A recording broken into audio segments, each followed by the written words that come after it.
Hi, Tricia. How are you? Happy Saturday night.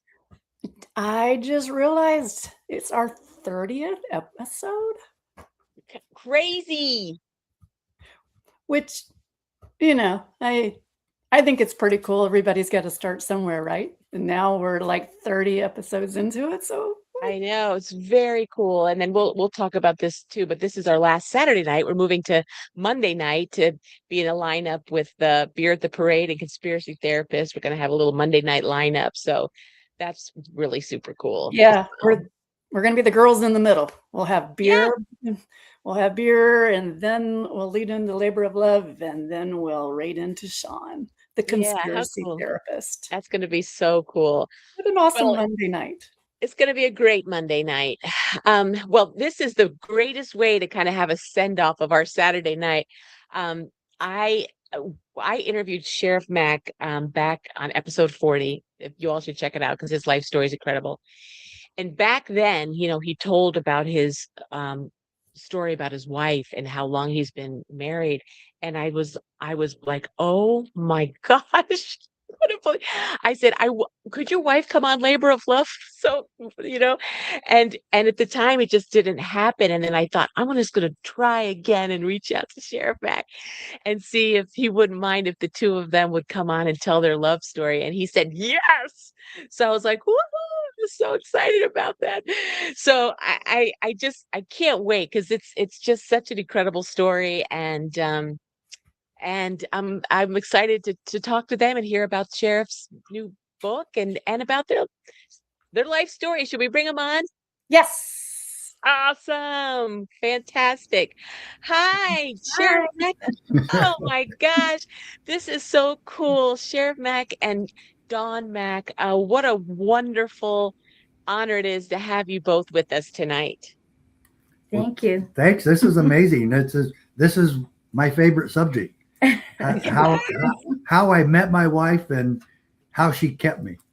Oh, I love that so much. Well, Sheriff Mack, to start out with, you've been playing in such an important fight, a warrior for years now, and I know most people know your story. And like I said, I interviewed you on my Truth Teller Tales episode 40. But now you're still in it. I mean, that's what's so amazing is you're still in this fight. And so I just want to briefly talk about your book, and then I want to talk about your book again at the end. Tell us, just so we have an idea about your new book that's here. Well, I've written several books. I've written 8 or 9 books now, and I haven't written one for about 11 or 12 years. And coincidentally, about 8 or 9 months ago, a man by the name of Daniel Perkins was on a podcast with me on somebody else. I don't remember whose it was. And I never heard of Daniel Perkins. He is quite a prolific author. And we got to talking on the show mostly about freedom stuff. He's very constitutional and very patriotic. But he mostly does fiction books for children, fairy tales and stuff. And so anyway, he asked me on the show if I had written very many books. I think I'd mentioned one then, The County Sheriff, America's Last Hope. And I said, yes, I've written quite a few. He goes, right after this show, do you have a few minutes where I can send you a Zoom link and you show me your books? So I did. And while I was doing that, he said, I want to write a book with you. Wow. Yeah. So I said, great, let's do it. Well, and he told me what he wanted it to be about. And he said, well, I want to have an impact on showing really what the Democrats have done to destroy our country. And I want to show all the voters in this midterm election. I want to show them. And so I said, great. So I came up with the title. And I told my IT guy, I said, Kelly, you just got to show something. You got to have a title that shows that the Democrat murder of America. And he goes, I think you just gave the title. And I said, yeah, I did. I said, now, what are you going to do to come up with a cover that matches that? And lo and behold, he did it. A jackass with a patriotic hat on with a knife in its hoof, killing the Statue of Liberty, stabbing her in the back. I said, man, You don't have to wonder what this book is about. No. Oh my gosh, that's wonderful. Well, and it's fantastic, and it's wonderful timing, and it was obviously purposefully timed for the midterms, and I want to dive into it. We'll dive into it a little bit more at the end. But you were talking specifically earlier about all the chapters are wonderful, but there was one particular one you brought up to me. Yeah, the one called Free Will, because that really is the epitome of freedom. Freedom of choice and free will. And I get to choose. I get to run my own life as long as I'm not hurting someone else. That's the definition of liberty anywhere. I'm completely free as long as I'm not hurting someone else. It doesn't mean I don't offend someone else. The Constitution isn't there to protect us from offending someone. I don't care if I offend you. My book is going to offend a lot of people. Yeah. This new book is going to offend a lot of people. And by the way, I don't know if you show the website where to get it, but I can't see that little. Yes, I showed both. I showed the website, the CSPOA, that you can buy it there, and then its own website that it is at the murderofamerica.com. Great, thank you. Yes. Share that as well. Yes. And we hope that every Democrat will read this. We hope to be part of the deprogramming of these people that blindly follow the Democrat Party. And that's been part of the problem. We put in a chapter about General Washington, President Washington, his farewell address to America when he left the presidency. And it's extremely powerful about the divisiveness and subterfuge and corruption of a two-party system. And so we really hope that people will come together, read the epilogue first, the last chapter. We hope that people will come together just as the epilogue does. And free will even means that the right to the fruit of my labors. The fruit of my labors belongs to me. It doesn't belong to my neighborhood. It doesn't belong to my government. It doesn't belong to anyone else. It belongs to me. And that's what I say is the problem with socialism and communism. We don't own anything. Government runs it, government owns it, and they decide who gets it. And that is the antithesis of America. And so all of that is in the free will chapter. And I really love the part where Charles Barkley is talking with his mother. Oh. And she gets mad at him for being a Republican. And he tells her, Mom, I'm tired of the Democrats just coming around at election time and feeding us all this bull. He says, what has improved over the past 30, 40, 50 years from the Democrat Party? And everything's still the same. And then she goes, well, the Republicans only like rich people. It's just for rich people. And he goes, Mom, I'm really rich. So we kind of need to explain that to everybody. And by the way, AOC, Beyonce and Michael Jordan are both billionaires, and they didn't cheat to get there. Okay, those are the people you are hoping will donate to you later. You know, so crazy. It's so crazy. We make fun of AOC in the book quite a bit too. Oh, excellent. So that's awesome. Well, that's fantastic. Well, we'll definitely talk about it again at the end, because I'm sure it's a fascinating book. So I'm looking forward to it as well. I think it would be safe to say this is the book to bring America together, to get us back on the path established by our founding fathers. I really believe that. And this is an essential book for everyone. Conservative, liberal, in between. This book needs to get to this book should be in every American home. Awesome. Definitely. And it's I'm sure it is, and it's explosive, and I can't wait to read it myself.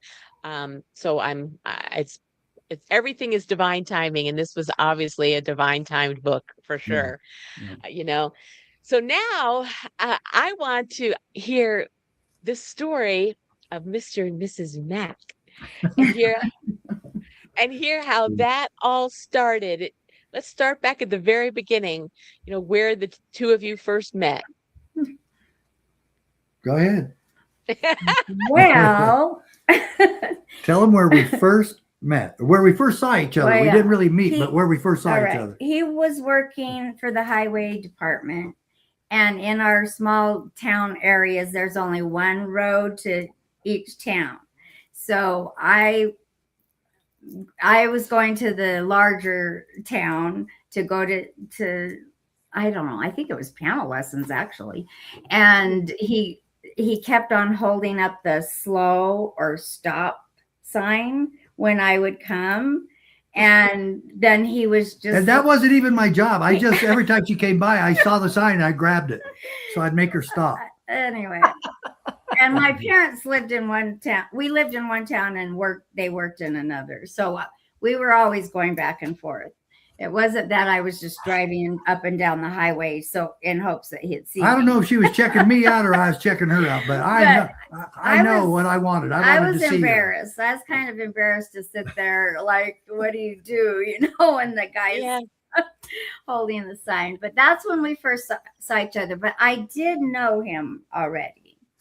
And because of his reputation in sports in the county, and he was in the newspaper a lot, but he was much older than me, but he was very handsome, and so that's how we first really saw each other.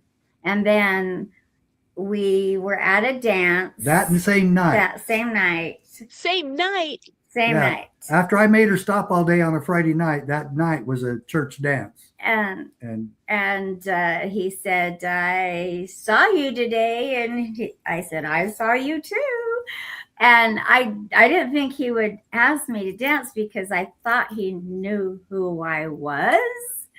And anyway, he asked me to dance. I thought that was it. And then he came and asked me to dance again. And he said, well, what year are you? And I'm like, I'm going to be I had no idea who she was. I'm going to be a junior. And he's like, oh, where are you going to school? And I'm like, school? I said college. I thought she was in college. I said, where are you going to college? Because the 2-year college was already done. And then she informed me that she was a cheerleader. I'm like, no, I'm going to be a junior in high school. Hello. So she just finished her sophomore year. Yeah. So remember when I told you I shouldn't have married her? Yeah. She was way too young. I was really young. So I'm sitting there falling in love with a 16-year-old girl that I thought was in college. Oh my God. I know, it sounds horrible. I mean, I wouldn't recommend it for anybody else. Just so you know, it was not my idea. Wasn't my idea either. Wasn't my idea, wasn't her idea. But that night after the dance, I saw her. I was with a buddy of mine in his truck. She was in a car with her next door neighbor girlfriend. And we stopped next to them this is really old time. This is back in the day when you dragged Maine. This is American graffiti. Yes, This is American graffiti. I loved to drag Maine. And so we're going around and we're at the one end where you stop and turn around. And I saw her and I said, hey, why don't you come in and get with us and I'll take you home. And she talked it over with her girlfriend and she came and got in with us. So I took my buddy home and I said, Mark, and I'll take you home. I'll take her home and I'll come back and get you so you can take me home. And all that was in the order of the towns we were in. So I took him home to Thatcher. I took her home to Pima. And then I came back to Thatcher and he took me home to Safford. Got that straight? So, yeah. So anyway, when I came back to get my buddy, I told him, and he still remembers, we just had, we spent some time. We went on a trip together. We went on a trip together with them. And I said, Mark, do you remember what I told you when I came back and I gave you your truck and you took me home? He goes, yeah, I remember. I said, what did I say? And he goes, you said you were going to marry that girl. And he was actually his best man too. So oh wow, how cool is that? That's crazy. Yeah.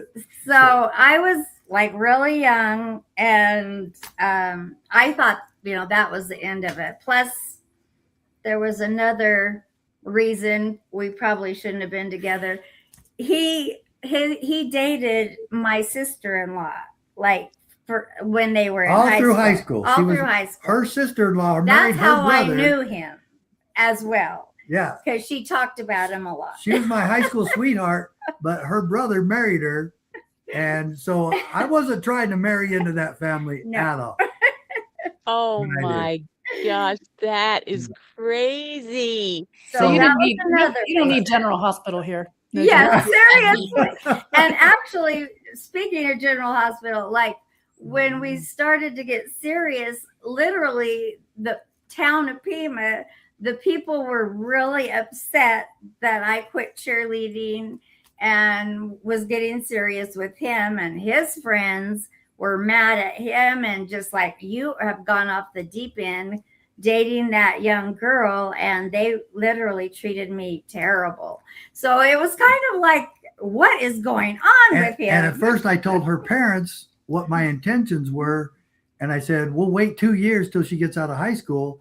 And then that sounded safe. I'm like, okay, well, if it happens, fine. If not, fine. But I was going to probably go off to school, college somewhere else.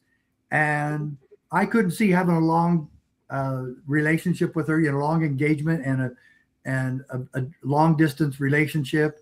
So I talked to her dad one night and I said, I know this has been way too fast and kind of crazy, but I'm really in love with Dawn, and I think she's in love with me, and would like to get married at the end of her junior year. And Dun dun dun. and he Dun, said dun, dun. he said we've never really worried about when she got married as much as we worried about how. And we really like you. We know your family, and her mom and my dad were distant cousins, way distant. We're not first or second or anything like that. Actually, my aunts did look it up to make sure we weren't closely related.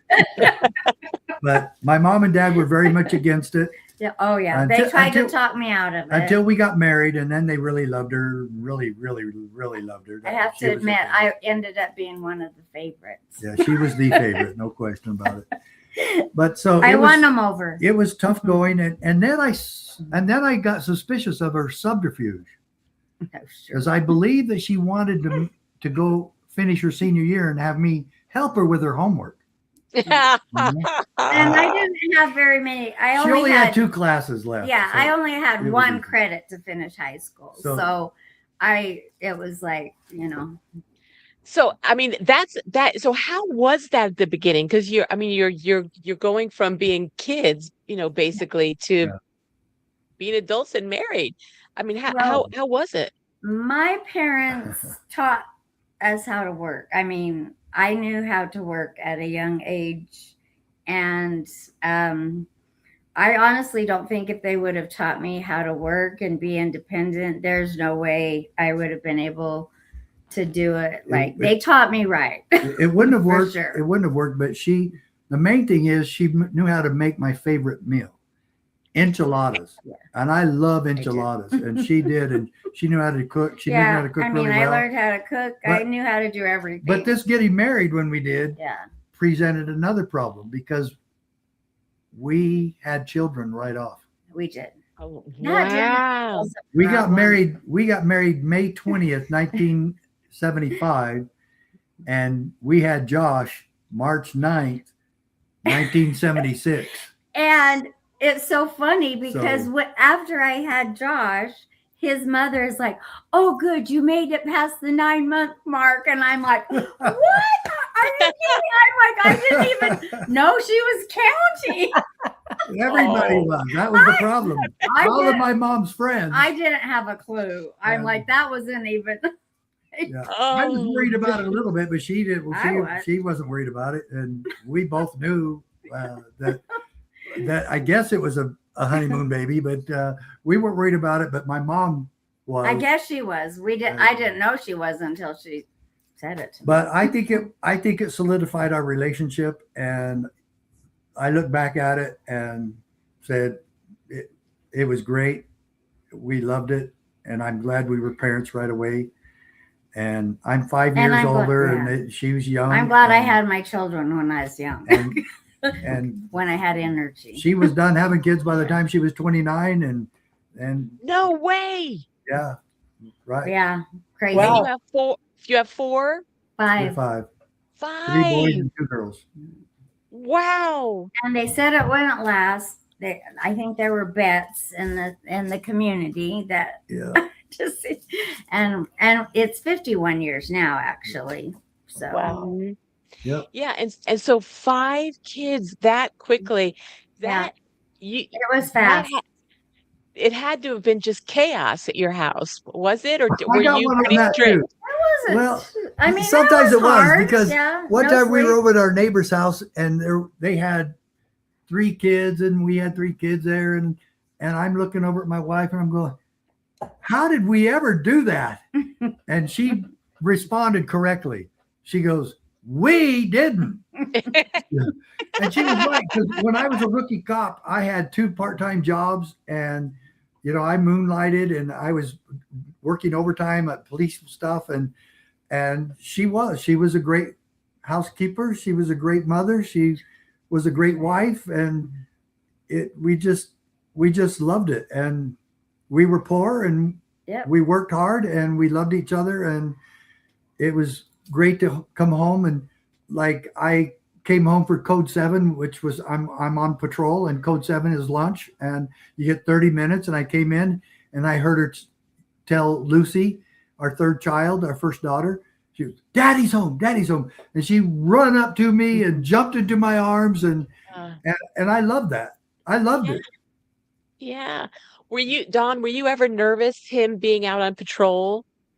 Yes, of course. I was. I didn't really want to be married to a policeman because growing up in a small area, there were some policemen I didn't really trust, and I saw how they lived, and I never thought I'd be married to a policeman.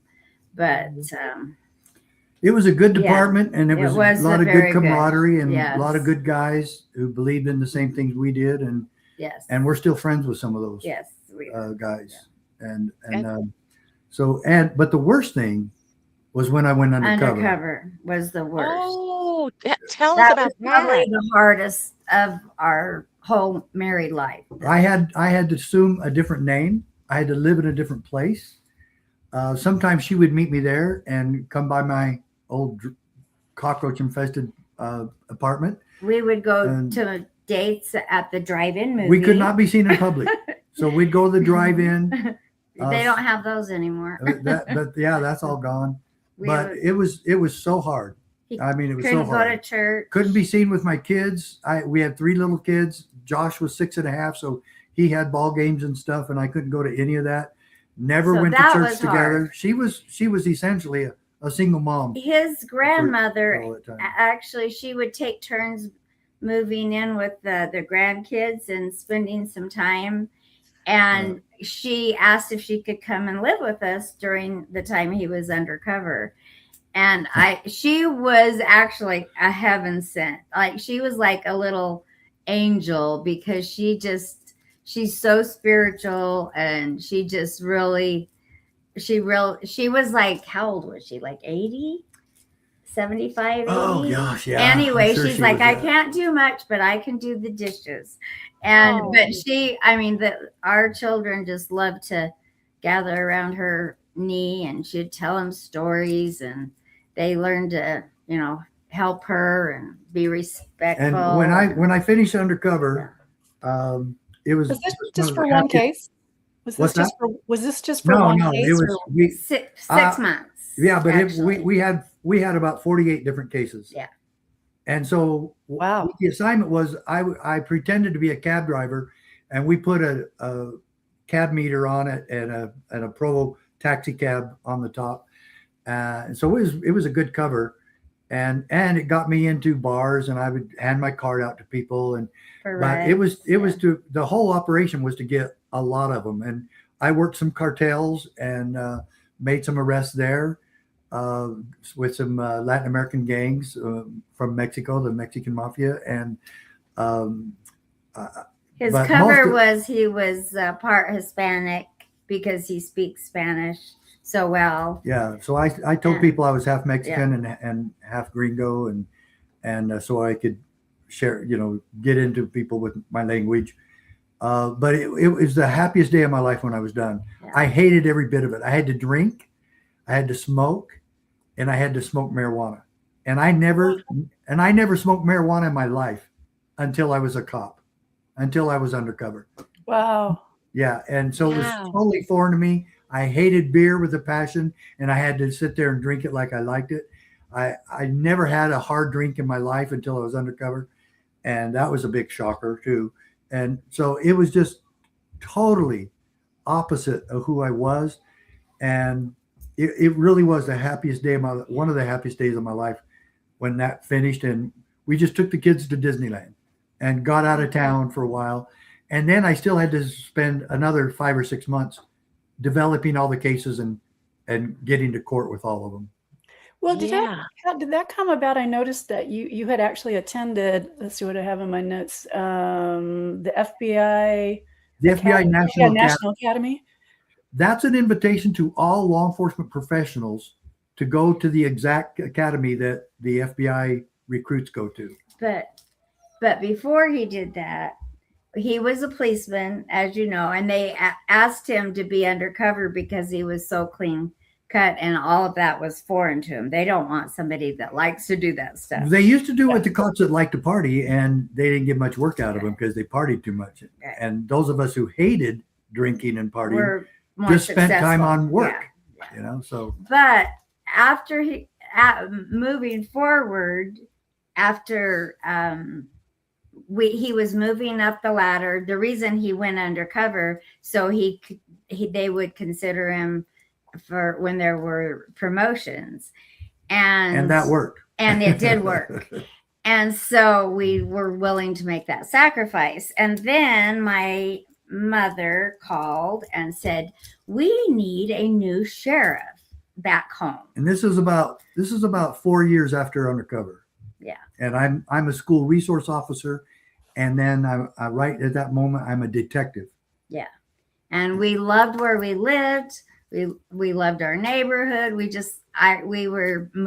was moving up the ladder, and my mom's, we need a new sheriff and we want you to move home. I'm like, Mom, there is no way. That is the craziest idea. I'm not even going to tell Richie. I call him Richie. Neither one of us wanted it. Neither Yeah. one of us had any inkling of it. And her mom and dad both called, but her dad kind of cooled off because we told him to leave us alone. Her mom didn't. My mom doesn't take no for an answer. And it was a lot more forceful than she got it. You got to get home and run for sheriff, or we're going to have a crooked sheriff, and we got to have you. This is a horrible sheriff. And I said, no. And so when I find out that she would call, I wouldn't even say hello. I said, oh, hello. And I just handed it to Donna. I said, tell her to leave me alone. And neither one of us wanted to do it. And my parents were always really into the Constitution. I mean, they had us going to John Birch Society meetings when we were in grade school, and see, but that was part of the miracle, though. Yeah. Yes. Because I wasn't. He wasn't at all. I wasn't. I was a decent guy, and I liked history, and I liked some of the founding fathers. I didn't know the Constitution at all. So her dad and brother, especially her dad, but her dad and brother, more than anybody else in the family, would start teaching me the Constitution. And, Wow. And I liked it. Yeah. See, but this is another miracle about why I was supposed to be married to her. Her family gave me the education. And so, yeah. And that is, it's a miracle. It really is. Keep going. And when he was a police officer, he actually wanted to go to Cleon Skousen's training. And the chief said, no, that's too right wing, radical. And so he wouldn't give him the day off. Well, you jumped ahead too far. Oh, I did? A little bit.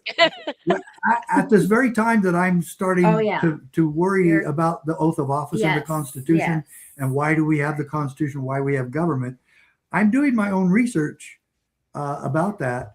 And then a notice came to the police department about a state-sponsored training called the Constitution for Law Enforcement. And I wanted to go to that. And the chief said, no, we're not sending anybody. I said, well, why did we post it? Yeah. And he goes, if somebody wants to go on their day off, I guess they can. So I took 2 days off and I went to the training, and it was held at the University of Utah in Salt Lake City, and there were 240 cops there. And I don't know what happened to the other 239, but in those 2 days, I was totally 100% converted to the United States Constitution. Wow. And I took another oath while I was sitting there.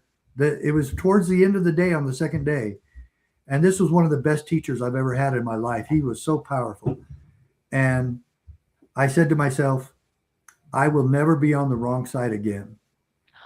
You told that to me as well. And I told it to her. Well, I reminded her of it when we actually went to the movie Braveheart in 1995, which was a few years later, and I was sheriff.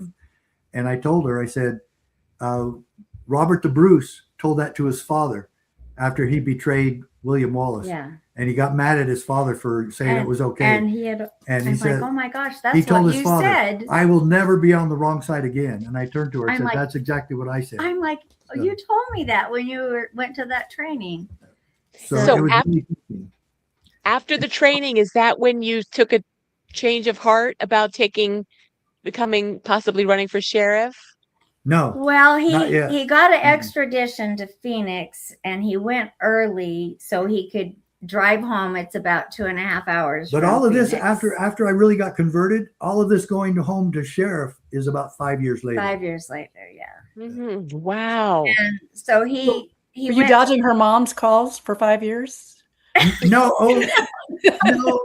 She didn't start. No, she didn't start until 5 years later. Yeah, 5 years after he was a police officer. That race wasn't really happening until about 5 years. About 5 later. years after he. So no, I would have probably moved to Tokyo if she had been doing it that long. But anyway, so he went home to visit his parents because his parents lived in Sanford. On this extradition, it was an extradition to Arizona, right, from Utah. And I asked the sheriff there how, this. I was just in passing, and I thought, while I'm here, I'll find out. Go to the courthouse. That I can't run for sheriff because you have to get residency. You have to live there. Sure. And so I asked the local sheriff where I went to pick up a prisoner, and I said, what do you got to do to run for sheriff? He goes, well, there's no real requirements except you have to be 18 years old and a registered voter. And I said, what about residency? And he goes, it's only 6 months. 6 months, yeah. So that was the first time that both of us, when I told her that, both of us went, But still, it was no. But we're not going to do it. No, we're not going to do it. We're not going to do it. But we decided to do the pros and cons list. And really, the only pro is that our children could grow up around their grandparents, both sides. Oh. And just for that alone, I am so grateful that we moved home. And then there was, but it was hard, believe me. And then there was a day where I really had an epiphany, and I thought she was having the same one, because I wasn't really. But I was dressed in uniform for something, and that means like there was a parade or something happening, because I was a detective and I was plain clothes. And I came home in that uniform, and it just kept weighing on me that I'm never going to wear this uniform again after that day. And I just kept walking around the house. She was walking around the house. We almost bumped into each other. Sleep. And finally, she asked me, what are you doing? What's on your mind? What's up? And I looked at her. I said, well, what's up with you? What's on your mind? And she goes, tell me, what are you thinking? And I said, I honestly feel I'm never going to wear this uniform again. We're going to move home and run for sheriff. And she goes, oh, I've already known that. Wow. And we moved home 2 weeks later. We were in Arizona getting registered to run for sheriff. My parents my dad built a huge home, and it was just the two of them there. So they had the space, so we actually moved in with them while he ran for sheriff. We lived in the West Wing, and we did. There were 2 staircases up there. We had all 5 kids.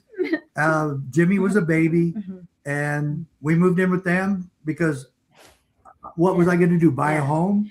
We, know, Right. And and I he took a I leave thought I of couldn't. absence. I thought I could lose, Yeah. So I took a leave of absence from Provo PD, and we moved.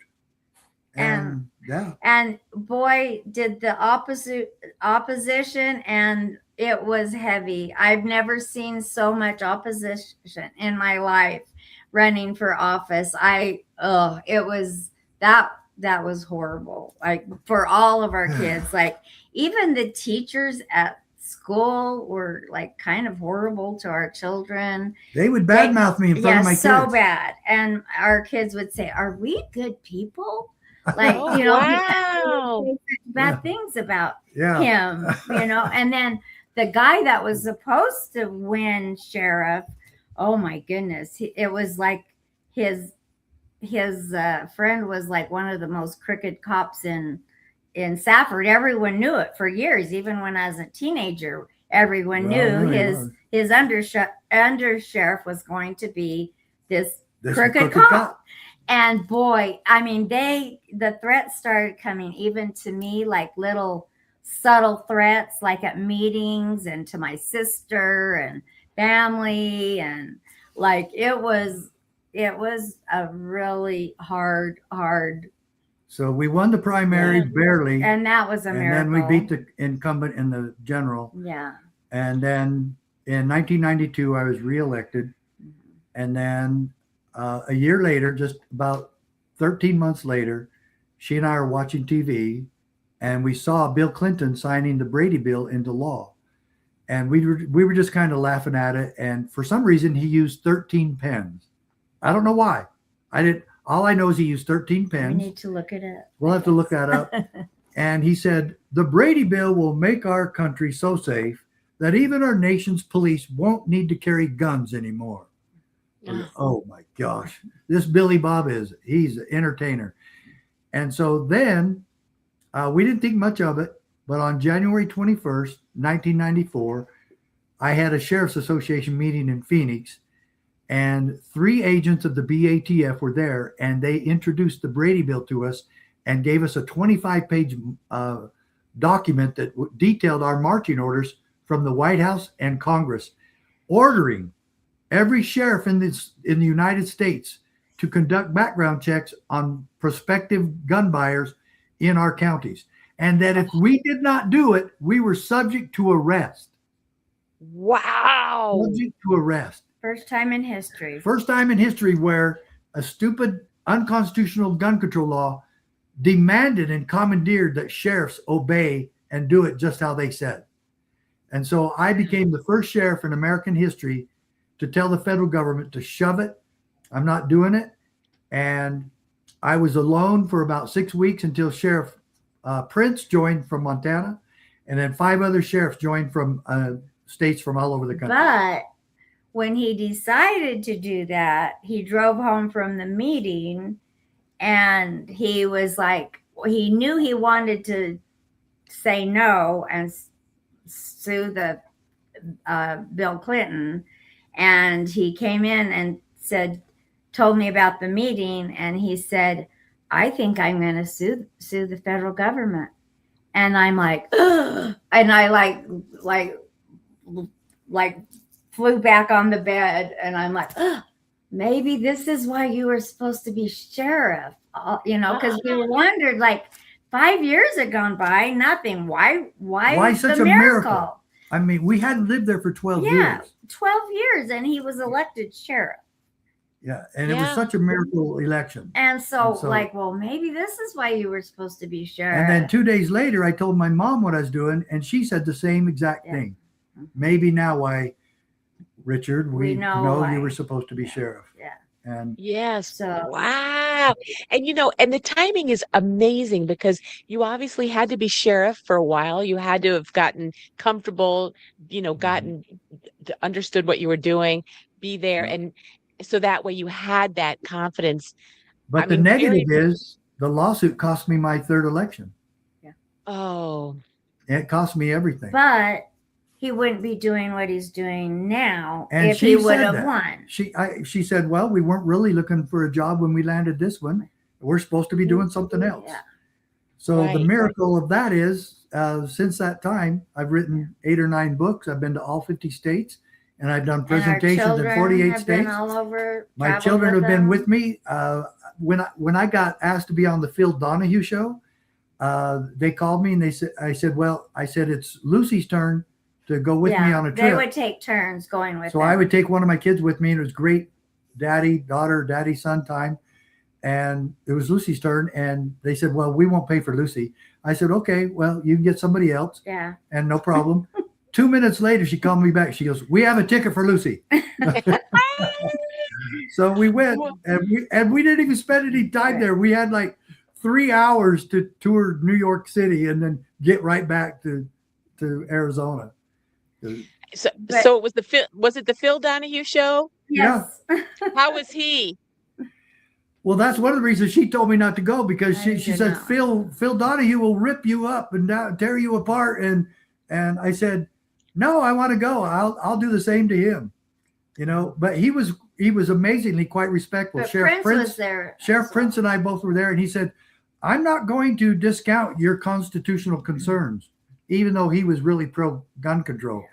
So I thought he treated us nicely and respectfully. He wasn't for our side at all. Right. But it turned out pretty good, and it was a good lesson, and Mhm. I would do it again. Mm-hmm. I remember watching him like growing up, and he, Yeah. one thing that I can say for him, he always did seem to be very well researched and prepared, Mhm. and Yeah. could have very in-depth discussions versus, fast forward in all of those shows, ended up just worshiping the stars, and it got really dumbed down Right. over the years. But Phil used to really tackle some very controversial. But Sarah Brady was on, and a couple of lawyers for the gun control groups, and Sheriff Prince and I held our own with them very well. I bet you did. I'll take on anybody right now. I don't care who you are. I'll debate anybody about my Supreme Court case anytime. You debated Schumer. And I actually had I was on with Chuck Schumer when he was a U.S. congressman from New York way back when, and that was on CBS with Paula Zahn. Mm-hmm.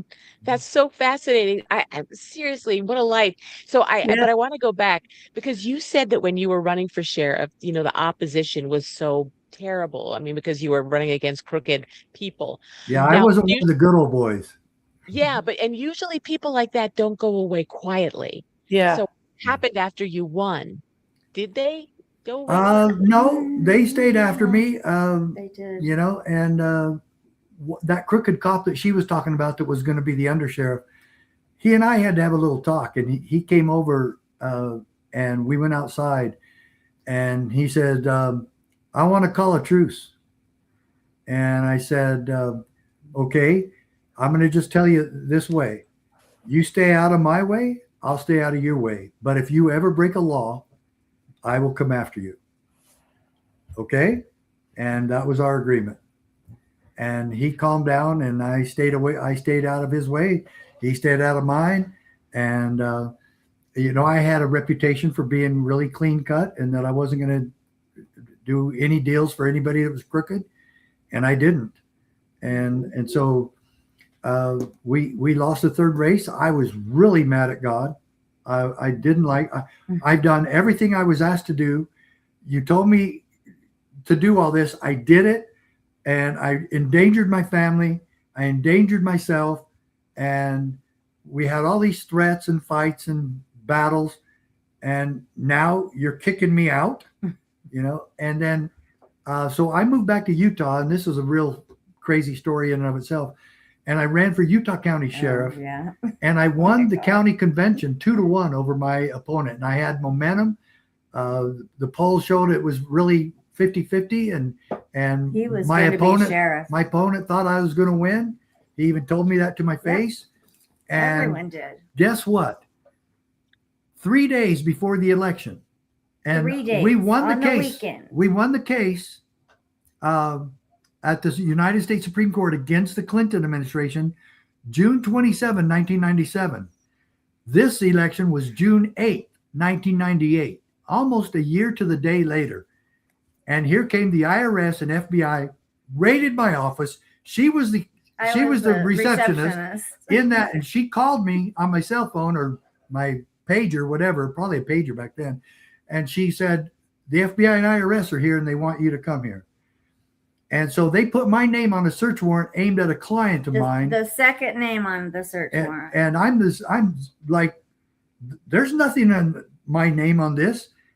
And anyway, the newspaper already had the headline ready.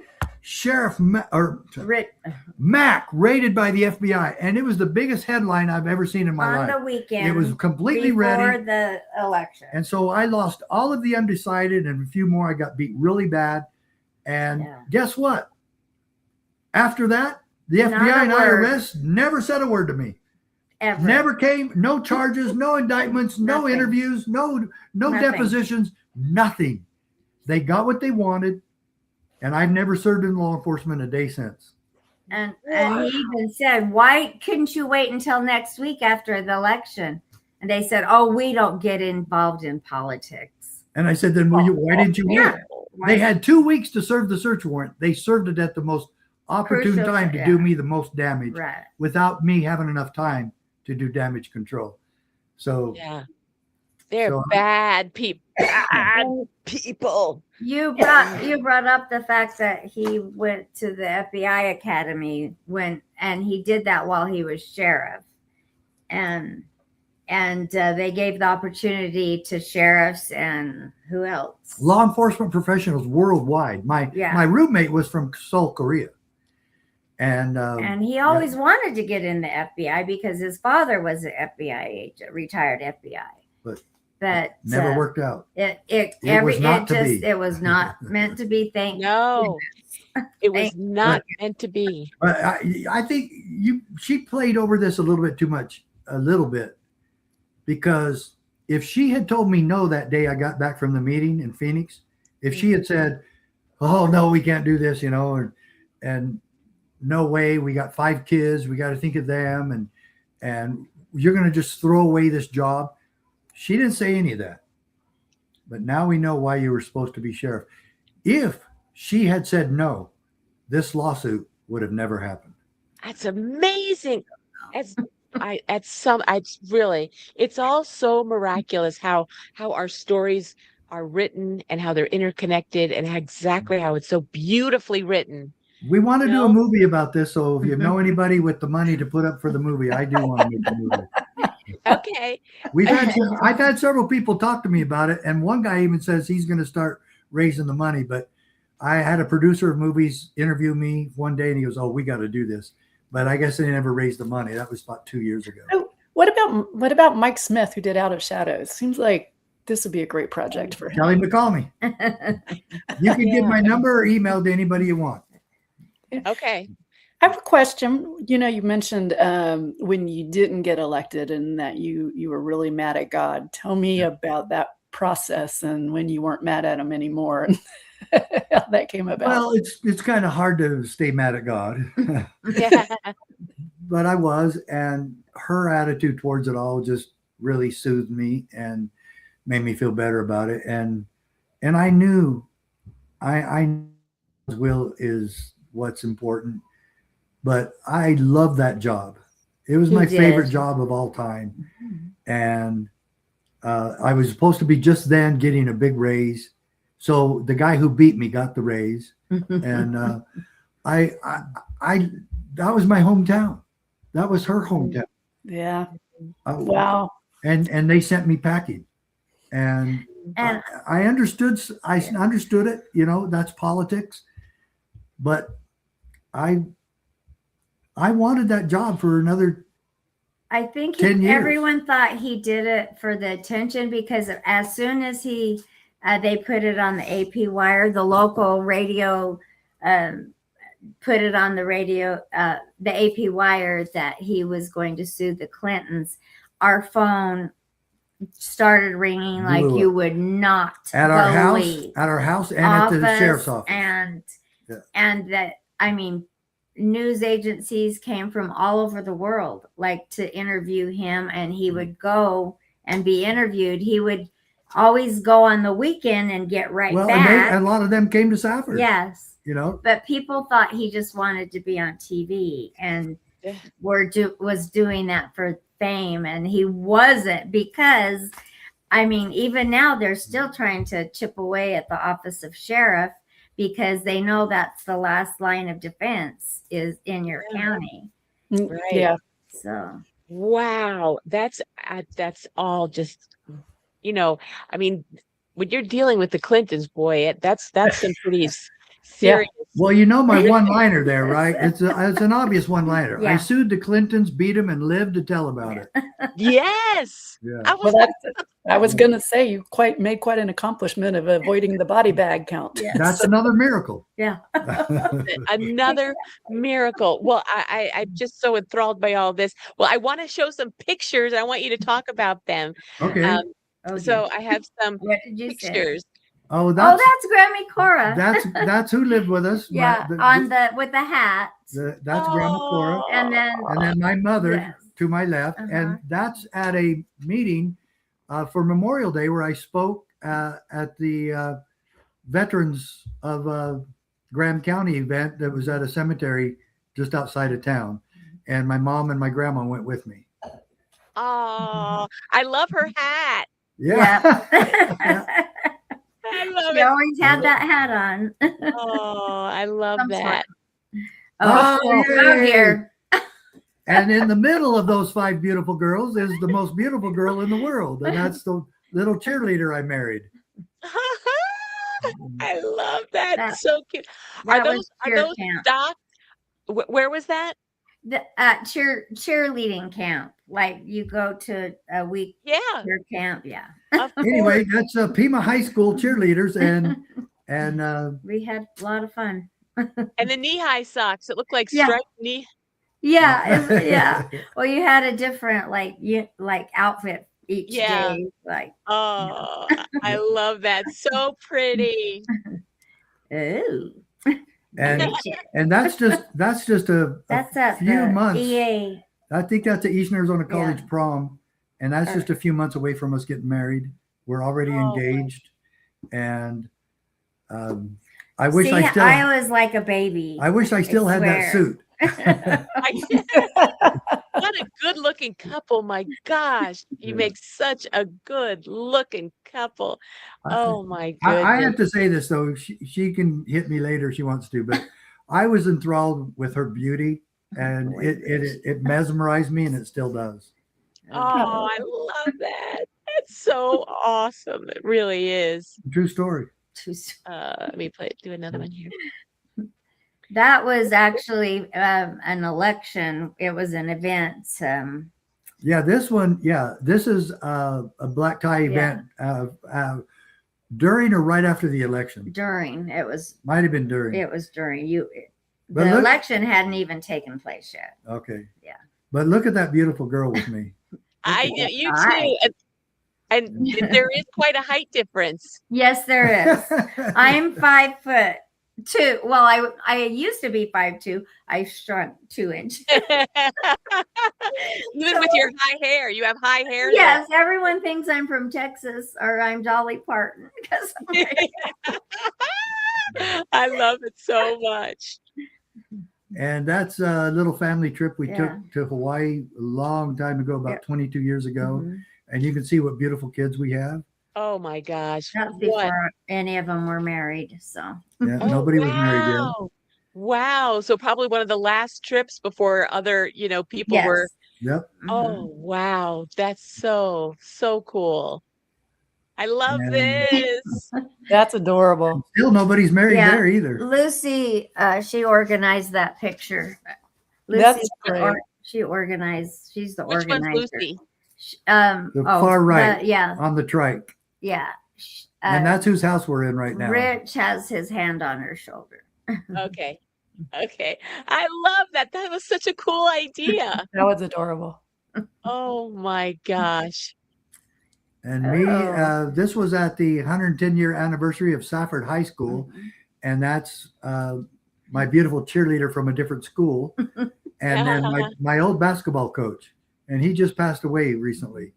Wow, that is wild. Did he remember you? Oh, Yes, yes. totally. Oh, Yeah. Yeah. So is that what they used to write about you in the newspaper back then? Well, he Yeah. actually played Yeah. basketball, football, baseball. And I was an all-star in all three. Yeah. And he got scholarships for.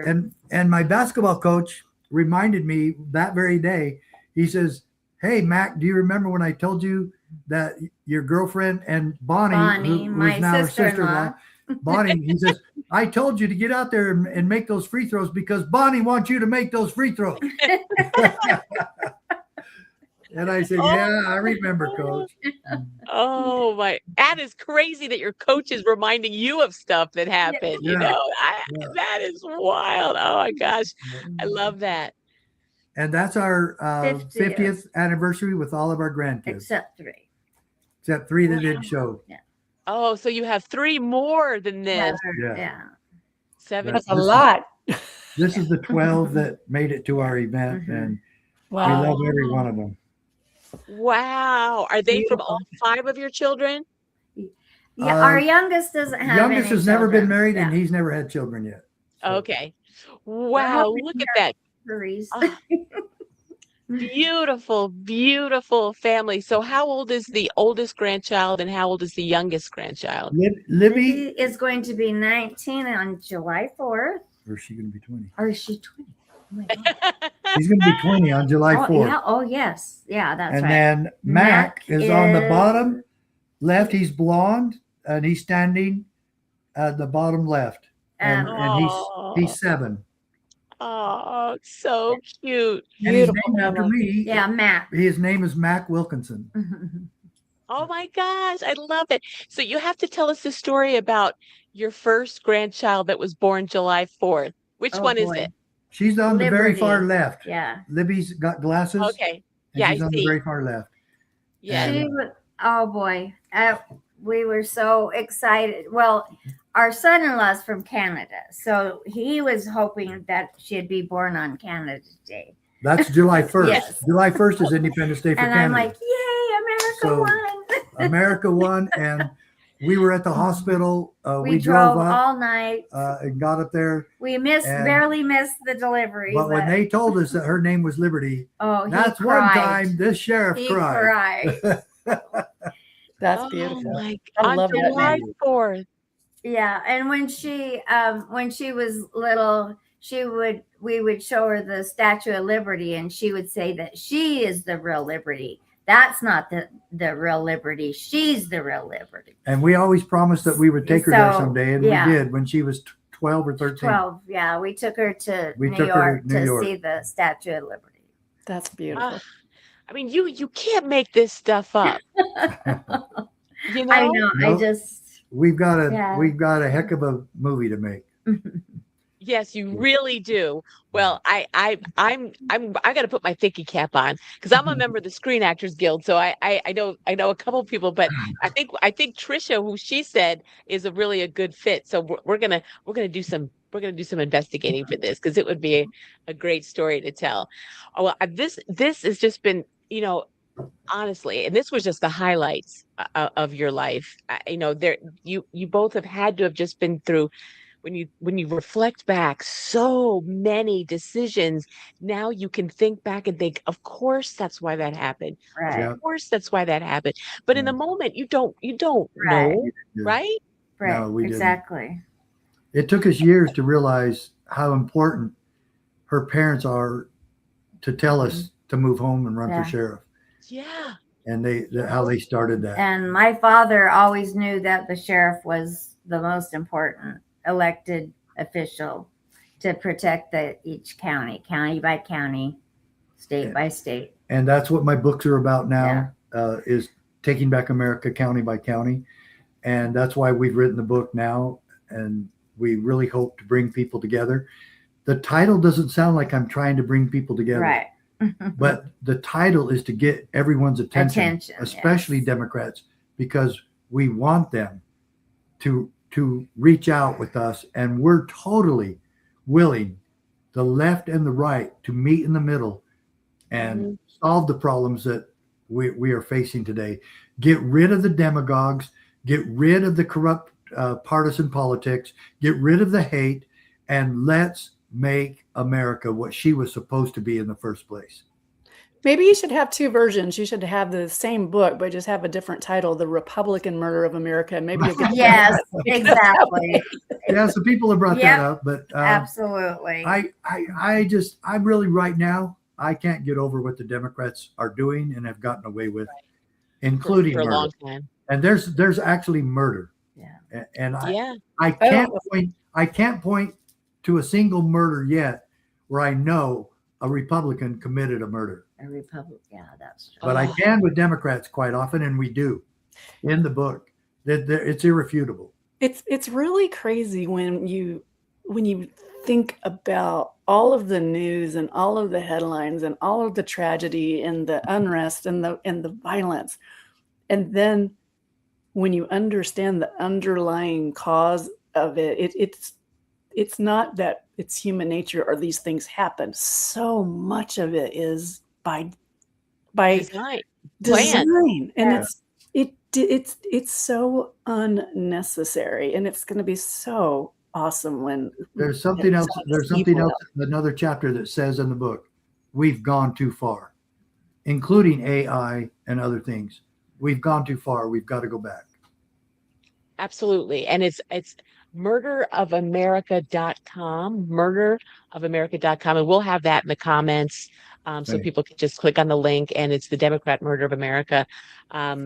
Daniel Perkins and Sheriff Richard Mack. It's a very important, very timely, and the more information out there it's necessary, because I think we are going to start being hit with a lot of information, and people are going to need books like yours to understand why it happened, what is happening. It's just very important and very timely.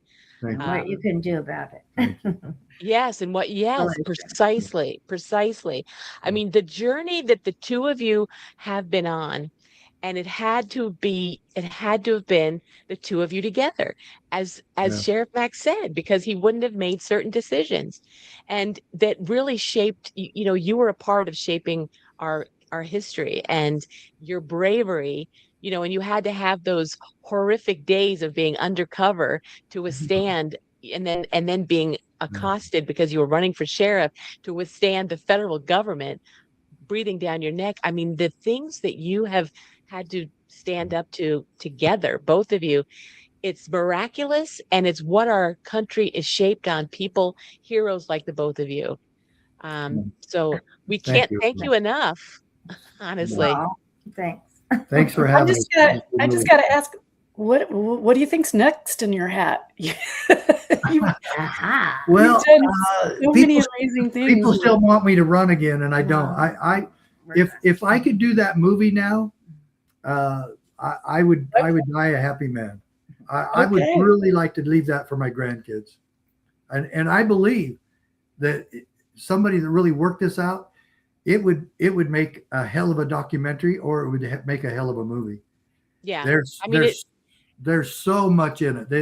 The intensity of what happened between me and her, you could cut it with a knife. The day I came home from that meeting, and I just, and how we met and how we survived this and what we did when I lost, and all of it, it's so powerful. Well, the good news is that if the movie does happen, the way that sounds like it would be great if it did, if nothing else, what Ellen is doing is this time capsule, and now you've had a couple, like you've had your one-on-one with her, and then now the story of the two of you is a beautiful. And there's a few things that we didn't cover. Watch. And I'm sorry to interrupt you. I'm sorry, but there's a few things we didn't cover that happened to me just in my police work that would really add to the movie. And one of them is where a baby drowned and it's stuck in a ditch, an inundation ditch. Same age as our daughter. Same age as our Lucy, and how she died and then came back to life. Yeah. And now she and I have reconnected. And I just talked to her a few days ago. And it's an amazing story. Yeah. It'd take too long to tell you now, but there's so much there that just isn't between me and her, but Right. so much Oh, with the police. Anybody out there that is a movie maker, you just got an amazing I mean, Well, and piece also of that. how I kicked out the EPA and the Army Corps of Engineers From the county. from our Yeah. county because they wanted to arrest the county commissioners for not getting permission from them to fix a bridge. And another time we had the Earth First protesters in our county, and that was our wild. county was erecting telescopes for the University of Arizona and for the Vatican. The Vatican wanted its own telescope It's in one our of county. the most powerful. You can look it up And- on Mount Graham. Yeah. Mount So, Graham. And Mount Graham telescopes. Yeah. And then how I had to defend the protesters from all over the world. It was the number one environmental concern in the world in my county. And my county didn't want those people they there. were mad at him. And so ultimately I challenged them to Yeah. a basketball game. The hippies against the police. And that's how we smoothed things over with them and kept the peace. Instead You're of kidding. of arresting them and So the, Who won? Wow, that's awesome. so many different miracles, and she and I shared them together all the way through, and it's just been one miracle after another, and we thank God for all of it. Yes. I have a fun question for you two. You can either answer it now or you can ponder it for the next time. But let's just say that this movie happens. Who do you want to play you? Oh, actually, I told her the other day that there was this kid on a movie, Escape from Germany, and he's with Angel Studios, and I thought he kind of looked like me. Oh, And we- he Okay. looked like me, and I don't remember his name. I also thought maybe 20, 30 years ago that Pierce Brosnan could. I absolutely. thought he would be good. Yeah. He had the same hair and the same mannerisms. Yeah. But I do like maybe Angels. when I was younger, I would pick that kid from Angel Studios. What about you, Don? I don't have a clue. I wished I did. And who would play her though? Yeah, That's what I mean, Don. Who do But, you- but Yeah. Marilyn Monroe Oh. probably wouldn't be able to do it. Please. So beautiful. Well, everyone Oh, says I look like Dolly. So, I love that. but I'm sure there's a beautiful blonde somewhere that could do it. Oh, I'm sure that there is. Well, I can't wait till we do part 2 when we talk about your movie. That's what I can't wait. I'm with you. Because it'll be, I mean, because it has the love story, the intrigue, the everything. It's perfect. So it just has to get in The front of the right undercover. undercover. Oh, you know. no kidding. Well, Yeah. our family Yeah. saying is that we don't like boring things. We like roller coasters better Yeah. than merry-go-rounds. And our family, that is totally true. We're Lot of always ups. on a roller lot of coaster. ups and a lot of downs. Yep. For Yeah. sure. Well, we know you have a roller coaster waiting upstairs for you. Yes. So thank you for spending a little bit of time with us, and tell your whole family that we adore them because we adore you, and we just are so grateful that you spent some time with us and shared a little bit of your life with us. It was so fun. All right. Yes, Well, Thanks for thank having you us. so much. Bye-bye. I was sorry, I actually lost my little. Okay, now I have my little thing. All right. Okay, Love you. you. Thank you. Okay, love you guys.